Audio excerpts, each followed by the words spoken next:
अस्सलाम वालेकुम, मेरा नाम मेहताब है और आप देख रहे हैं मेडिटेड मेहताब। आज मैं आपके लिए जो टॉपिक लाया हूँ वो है how to be proactive. Proactive को अगर आसान अल्फाज में समझाऊँ तो एक कोई भी अगर इशू आता है तो उसमें एक प्रोएक्टिव अप्रोच है और एक रिएक्टिव अप्रोच है। किसी भी मसले के आने के बाद उसको हल करना वो रिएक्टिव अप्रोच कहलाती है, और जो मसले को पहले से बांध कर उसके लिए प्रिकॉशंस लेना वो प्रोएक्टिव अप्रोच है। ये आम अल्फाज में बहुत ही शॉर्ट करके मैंने आपको समझाई है। इसको हम डिटेल में आज डिस्कस करेंगे। डिटेल में आपको डिफ़ाइन करूँगा। मैं आपको डिफरेंट पॉइंट्स हैं जिसमें इस टॉपिक में मैं आपसे शेयर करूँगा। मेरे साथ रहिएगा। Please subscribe my channel and press thumbs up for this video. Thank you very much. इंसान डिफरेंट मूड्स के साथ काम करता है। कोई भी सडनली अगर कोई प्रॉब्लम क्रिएट हो जाए तो इंसान का मूड वैसे ही ख़राब होना शुरू हो जाता है। तो उन मूड्स का दारोमदार जो होता है वो आपकी चॉइस पे होता है। आप किसी की बात को लेके अगर अनॉय हो जाते हैं, फ़ौरन गुस्से में आ जाते हैं, तैश में आ जाते हैं, तो वो आप पे डिपेंड करता है कि आपने उसमें तैश में आना है या नहीं आना। आपके पूरे इख्तियार में है, वो आपके दायरे इख्तियार के अंदर चीज़ आती है। अगर आप पे कोई भी चीज़ असरअंदाज होती है, ये वही बात है जो स्टिमुलस एंड रिस्पॉन्स वाली। अगर कोई भी चीज़ असरअंदाज होती है आपके ऊपर तो आपने चूज़ करना है कि कैसे उसको रिएक्ट करना है, उसके ऊपर कैसे आंसर करना है। तो डिफरेंट मूड, जब एक चीज़ आप पे असरअंदाज होती है तो वो बहुत लंबा उसका इम्पैक्ट रहता है। लाइक अगर किसी ने किसी भी वजह से किसी से आपकी मूड ख़राब हो गया, आपने उससे आपको किसी ने कुछ बोल दिया और आपका मूड ख़राब हो गया, तो आपका पूरा दिन उसी मूड की वजह से स्पॉइल हो जाएगा। आप हैप्पीनेस ही फील नहीं कर पाएंगे पूरे डे में। तो ये बहुत इम्पॉर्टेंट है कि आप अपने आप को कैसे कंट्रोल करते हैं, लोगों को बातों को कैसे कंट्रोल। फिर नेक्स्ट चीज़ ये है कि आपने ये ज़रूर अपना देखते रहना है कि लोगों की नज़र में सोशली आप के बारे में लोग क्या सोचते हैं। आल्दो बहुत से लोगों को सुना है, लेकिन किसी न किसी हद तक इसका बहुत इम्पैक्ट रखता है कि लोग आपके बारे में क्या सोचते हैं। क्योंकि जब जैसा लोग आपके बारे में परसेप्शन रखते हैं वैसे ही आपसे वो डील करते हैं। अगर आपके बारे में अच्छा परसेप्शन होगा तो आपसे डीलिंग भी उतनी अच्छी होती रहेगी। अगर आपके बारे में किसी का परसेप्शन ख़राब होगा तो आपकी डीलिंग, आपकी बातचीत, आपका एक दूसरे के साथ ताल्लुक़ जो है वो उतना स्ट्रॉन्ग, उतना मजबूत नहीं बन पाएगा। स्टिमुलस एंड रिस्पॉन्स को बात करते हुए मैं आपसे एक चीज़ ये ज़रूर शेयर करना चाह रहा हूँ कि जब भी कोई आपसे अनोइंग वे में बात करे या आपसे आपको गुस्सा दिलाए, तो आप कुछ लम्हों के लिए रुकें और सोचें कि आया मुझे इस पे फ़ौरन रिएक्ट करना चाहिए या मुझे कुछ लम्हे सोच के कुछ देर चुप रह के अपने आप में सोचना है और उसका रिएक्शन देना है। ये बहुत ज़रूरी है। अगर हम कुछ देर चुप रह के उस कोई भी किसी भी बात का जवाब देंगे तो और कुछ अच्छा डिसीजन, अपना बेस्ट ऑफ द बेस्ट उसमें सोच के उसका आंसर करेंगे, तो वो आपके आने वाली गुफ्तगू को और आने वाले जो ताल्लुक़ है उस बंदे के साथ, शख्स के साथ, उसको और स्ट्रॉन्ग कर देगा। अगर आप इस चीज़ का ख्याल रखेंगे कि मैंने रिस्पॉन्स कैसे करना है, अगर एक बंदा गुस्से में है, दूसरा भी अगर गुस्से में रिएक्शन करेगा तो ऑब्वियसली आप दोनों लड़ाई करेंगे और आपका ताल्लुक़ स्पॉइल हो जाएगा। अगर एक बंदा गुस्से में है, आपने कुछ लम्हों के लिए सोचा और उसको रिप्लाई भी उसी तरीके से किया, और या फिर एक पोलाइटली वे में कुछ और आंसर किया, एक स्मार्ट आंसर उस वक्त के लिए आपने निकाल लिया, सोल्यूशन निकाल लिया सिर्फ और सिर्फ ब्रेक लेने से, तो आपका ताल्लुक़ बच गया और आपके जो नताइज हैं, ताल्लुक़ ख़राब होना एक बुरे नताइज में आता है। अगर आपने ताल्लुक़ भी बचा लिया, इस चॉइस है आपके पास, एक बंदे ने बुरे तरीके से बिहेव किया, आपने रुक के उसे अच्छा रिप्लाई किया। जैसे हमारा दीन भी हमें सिखाता है कि अच्छे अखलाक से पेश आओ दूसरों के साथ। एक शख्स आपसे बुरा है लेकिन उसके साथ भी अच्छाई करने को तरगीब देता है। तो ये वही चीज़ है कि अगर हम अच्छे तरीके से किसी के साथ पेश आएंगे, चाहे वो हमारे साथ बुरा भी है, उसका जो आफ्टर इफेक्ट जो होगा वो बहुत बेहतर होगा, बहुत अच्छा होगा। आपका रिलेशन कहीं ना कहीं बेहतर हो जाएगा। कहीं जाके उस शख्स को ये रियलाइज़ हो जाएगा कि वो गलती पे था, और वो शख्स जो उस वक्त सब्र कर गया, या उसने सुन लिया आपकी बात, या उसने कोई रिएक्टिव अप्रोच नहीं अपनाया, वो भी आगे से तैश में बात नहीं की, वो सही था। अच्छा जी, तो अब बात करते हैं हम प्रोएक्टिव अप्रोच किन चीज़ों पे बेस करती है।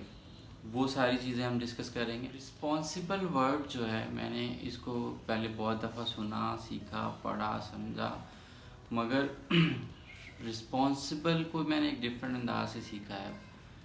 Response of ability. इंसान जो रिस्पॉन्सिबल होता है उसको अगर दो हिस्सों में डिवाइड करें, एक है रिस्पॉन्स और दूसरा है एबिलिटी। इंसान वही रिस्पॉन्स करता है जिसके वो काबिल होता है।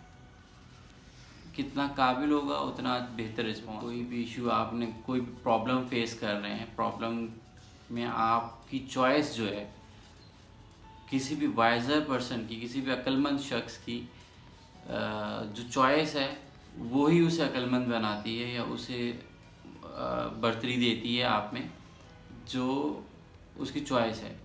अदरवाइज़ यही डिफरेंस है सारा। रिस्पॉन्सिबल पर्सन जो है, अगर कहीं रिस्पॉन्सिबल को समझे आम अल्फाज में तो कहते हैं ज़िम्मेदार शख्स, रिस्पॉन्सिबल। बट इसको अगर इंग्लिश के वर्ड रिस्पॉन्स और एबिलिटी को दोनों को सेपरेट करके, इन दोनों वर्डों से ये एक वर्ड बना है। आपकी जो एबिलिटीज़ हैं आपके अंदर, आप जिस कैपेबल हो, उससे जो रिस्पॉन्स जनरेट कर रहे हो वो है रिस्पॉन्सिबिलिटी। तो ये बहुत अहम चीज़ कि आप हमेशा अपना जो रिस्पॉन्स है किसी भी या किसी भी इशू के मुतल्लिक, या फिर कोई भी आपसे डील करता है, बातचीत करता है, तो आप अपना रिस्पॉन्स जो है वो बहुत वाइजली, बहुत चूज़ करके दें। ये एक दिन में नहीं होगा, ये इसको टाइम लगेगा। With the passage of time ये आप बेहतर से बेहतर होते जाएंगे। लेकिन जब तक आप सोचेंगे नहीं, करेंगे नहीं, तो ये आगे बेहतर होना नहीं। और बात मैं इसमें समझाना चाह रहा था कि जो रिएक्टिव अप्रोच वाले शख्सियत होती है वो हमेशा प्रॉब्लम्स में रहती है, लोगों के साथ, आपके इर्द गिर्द के माहौल के साथ हमेशा प्रॉब्लम में रहती है।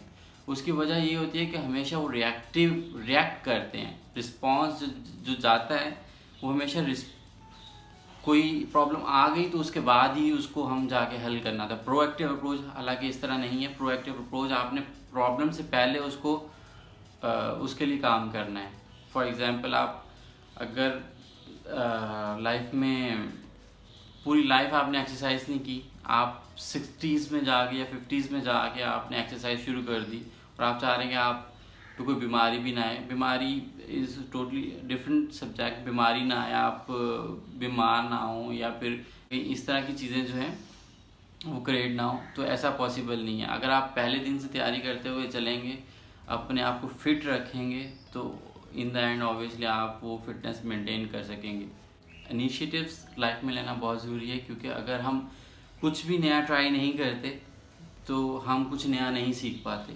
कुछ नया करने में ज़रूर फेलियर का डर होता है कि हम गलत कर देंगे, हमसे गलत हो जाएगा, उसके नतीजे गलत होंगे, कोई नुकसान हो जाएगा हमारा।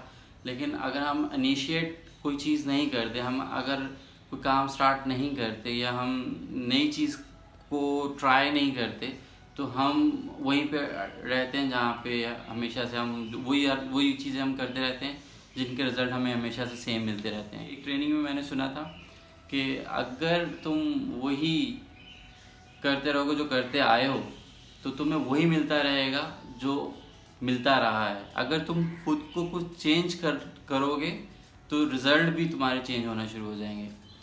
तो इनिशिएटिव्स लेना बहुत ज़रूरी है, नए नए चीज़ों के बारे में करना बहुत ज़रूरी। देखिए जी, अब बड़ी अहम बात मैं आपको शेयर करने जा रहा हूँ। दो तरह के लोग होते हैं, या तो वो अपने लिए काम करते हैं, या वो लोगों के लिए काम करते हैं।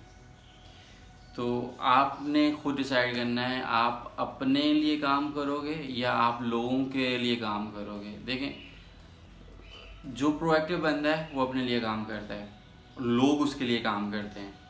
जो रिएक्टिव बंदा है वो लोगों के लिए काम करता है और लोग उससे बेनिफिट उठाते हैं उसकी एबिलिटीज़ से, और वो खुद उस तरह एबिलिटी से बेनिफिट नहीं उठा पाते। हमें रोज़मर्रा की लाइफ में अपने वर्ड्स को बहुत चूज़ करके इस्तेमाल करना चाहिए, क्योंकि आपके जो डेली के वर्ड हैं वो बहुत अहमियत रखते हैं आपको आगे बढ़ाने के लिए भी। अगर आपकी अप्रोच, आपके वर्डिंग प्रोएक्टिव नहीं है, अगर आप एक्सक्यूज़ेस ढूंढते रहते हो हर मसले में, तो आप कामयाब इंसान नहीं हो सकते। अगर आपकी अप्रोच प्रोएक्टिव है तो आप कामयाबी की तरफ बढ़। सर्कल ऑफ इन्फ्लुएंस के बारे में मैंने पहले भी वीडियो में बात की थी, अब दोबारा मैं आपको रिफाइन करता हूँ यहाँ पे। सर्कल ऑफ इन्फ्लुएंस वो है जो वो चीज़ें हैं जो आपके इख्तियार में हैं, और सर्कल ऑफ कंसर्न वो हैं जो आप देख तो रहे हो लेकिन आपके इख्तियार में चीज़ें नहीं आती। जब इंसान प्रोएक्टिव होता है तो आप अपने सर्कल ऑफ इन्फ्लुएंस को बढ़ा रहे होते हो। एक्चुअली आप रिएक्टिव अप्रोच कर अपनाते हो तो आप अपने सर्कल ऑफ इन्फ्लुएंस को श्रिंक कर रहे हो, तो छोटा होता रहता है। सर्कल ऑफ इन्फ्लुएंस पर असर होना, लोगों को इन्फ्लुएंस करना, that is the main thing. जितना आपका सर्कल ऑफ इन्फ्लुएंस बड़ा होगा उतना आप कामयाब शख्स होंगे, उतना आप पुरअसर शख्स होंगे जी। अगर आपकी अप्रोच प्रोएक्टिव होगी और आप फोकस करोगे उन चीज़ों के ऊपर जो आपके इख्तियार में हैं, तो आप डे टू डे कामयाब होते जाएंगे, आगे से आगे बढ़ते रहेंगे, अपनी चीज़ों के अंदर और स्ट्रॉन्ग होते रहेंगे, और आपके अंदर एक अलग से कॉन्फिडेंट क्रिएट हो जाएगा। और अगर आप रिएक्टिव होगे, लोगों की सुनी सुनाई बातों पे या लोगों के इश्यूज़ के ऊपर रिएक्ट करोगे, और या फिर कोई प्रॉब्लम आपने फेस कर ली, आपकी वजह से कोई प्रॉब्लम क्रिएट होगी, तो आप एक्सक्यूज़ेस ढूंढ के एक्सक्यूज़ेस देना शुरू कर दोगे, तो वो आपको नीचे लेके जाता रहेगा। किसी भी प्रॉब्लम से भागना तो कोई हल नहीं होता हम कभी भी। उसको फेस के बारे में बताऊं तो प्रॉब्लम्स 3 तरह के फेसेस में देख सकते हैं आप। एक तो आपके वो प्रॉब्लम्स होती हैं जो डायरेक्ट कंट्रोल में होती हैं, दूसरी इनडायरेक्ट कंट्रोल में, यानी कि आप किसी की मदद लेके आप उसको हल कर सकते हो। थर्ड होती हैं नो कंट्रोल। जो डायरेक्ट कंट्रोल में होती हैं उस पर हल करने की कोशिश करें, जो इनडायरेक्ट कंट्रोल है उसको इन्फ्लुएंस करके या किसी लोगों की हेल्प लेके उसको हल करने की कोशिश करें। जो नो कंट्रोल में उनको दुआ के सहारे छोड़ दें, क्योंकि उसके लिए परेशान होना टाइम का वेस्ट है और अपनी एनर्जी का वेस्ट। लाइफ में हर काम जो हम करते हैं स्टार्ट करते हैं कुछ भी, हमें पहले उसके नतीजे नहीं पता होते। हर काम का कोई ना कोई नतीजा एक स्टैंडर्ड फॉर्म में होता है, इसे कहते हैं प्रिंसिपल या लॉ ऑफ नेचर। ये ऐसे है कि छड़ी की एक साइड पकड़ेंगे तो दूसरी साइड उसकी नतीजे हैं, वो फिक्स्ड हैं। मैंने पहले बात दोहराई थी, जो काम आप करते आए हैं उसके नतीजे फिक्स हैं, तो आपको वही नतीजे मिलते आ रहे हैं, अच्छे या बुरे। अगर आप डिफरेंट स्ट्रिक्स या डिफरेंट अप्रोचेस लेंगे, इनिशिएटिव्स लेंगे लाइफ में, तो आपके नतीजे भी डिफरेंट आना शुरू हो जाएंगे। अच्छे भी होंगे, बुरे भी होंगे। अच्छों को अपनाएं, बुरों को तजर्बे के तौर पे ले लें, लेकिन फेलियर से मत करें। अपने साथ कमिटमेंट्स जो करें उसको पूरा ज़रूर करें, छोटी से छोटी कमिटमेंट हो या बड़ी कोई कमिटमेंट है, या कोई आपने प्रॉमिस अपने साथ किया है या लोगों के साथ किया है। प्रोएक्टिव होने के लिए ये बहुत ज़रूरी है। लोगों का परसेप्शन, ट्रस्ट भी इससे बिल्ड होता है। टाल मटोल से काम ना लें, अपने प्रॉमिसेस को ऑन द स्पॉट या with in a certain time आप कंप्लीट करें, या जो आपने आयद किया मैंने आज ये करूँगा, मैं आज वो करूँगा, या अपनी एक टाइमलाइन डिफ़ाइन करें, रूटीन सेटअप करें, तो जाके आप चीज़ों को बेहतर अंदाज में सरअंजाम देंगे। जब चीज़ें भी कोई छोटा सा वो नहीं है कि 1-2 दिन में आप इसके रिजल्ट्स आना शुरू हो जाएंगे। कंटिन्यूसली आप अगर इसको करते आएंगे, एटलीस्ट 30 डेज आपको प्रैक्टिस करना होगा, और देन जाके आपको फील होना शुरू होगा। आज का हमारा टॉपिक यहाँ पे कंप्लीट होता है। ये प्रोएक्टिव को मैंने बड़ी डिटेलिंग में आज डिफ़ाइन किया है। अगर फिर भी किसी का कोई क्वेश्चन है वो मुझे कमेंट्स में पोस्ट कर सकता है, मैं कोशिश करूँगा कि आपको आंसर करूँ उसके ऊपर। बीइंग अ प्रोएक्टिव, लाइक आपने चीज़ों को इनिशिएटिव लेने हैं, आपने कोई भी प्रॉब्लम है और आपको कोई गुस्सा दिलाने वाला शख्स आपको गुस्सा दिला रहा है, तो आपने रुक के सोचना है कि हाँ मैंने एक अच्छा डिसीजन लेना है, मैंने फ़ौरन रिएक्टिव अप्रोच करके मैंने भी आगे से वैसे उस में जवाब नहीं देना। ये जो 8-10 बातें मैंने आपसे शेयर की हैं, अगर आप इसको प्रैक्टिस करेंगे, कम से कम 30 डेज आप प्रैक्टिस करें, इसके रिजल्ट्स आपके सामने आना शुरू हो जाएंगे। कहीं भी आपको कन्फ्यूजन, कहीं प्रॉब्लम होती है, मुझे कमेंट्स में लिख के पूछ सकते हैं, मुझसे कांटेक्ट कर सकते हैं। I am here. मैं आपके साथ अपने एक्सपीरियंस शेयर करूँगा। मैंने पर्सनली इसको एक्सपीरियंस किया है, तो मैं आपके साथ ये शेयर भी कर रहा हूँ इस वीडियो के ज़रिए। ये वीडियो आपको कैसी लगी और इसमें से अगर आपको सीखने को मिला तो थम्स अप ज़रूर प्रेस कीजिएगा और मेरा चैनल ज़रूर सब्सक्राइब कर लें, क्योंकि आप सब्सक्राइब करेंगे तो आने वाली वीडियोस जो मैं डिफरेंट टॉपिक्स और सेल्फ हेल्प के ऊपर जो मैं बनाऊंगा वो आपको आपके पेज के ऊपर मिल जाएंगी। Thank you very much. Please subscribe my channel and press thumbs up for this video. Thank you very much.